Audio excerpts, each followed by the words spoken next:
دفاع وزیر مولا یعقوب وایي افغانستان کې د اساسي قانون جوړېدل یوه اړتیا ده.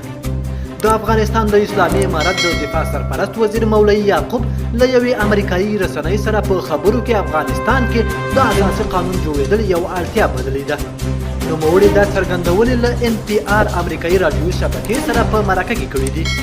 مولوي یعقوب د اسلامي امارت ځواکونو له لوري په ټول هیواد کې د بشري حقونو د نقض ډېری راپورونه په ځانګړي ډول د ملګرو ملتونو وروستی راپور چې د اسلامي امارت د واکمنۍ په لومړیو میاشتو کې د خپلو سرو نیونو او روبړونو ادعاوې پکې شوي بې اساسه بللي.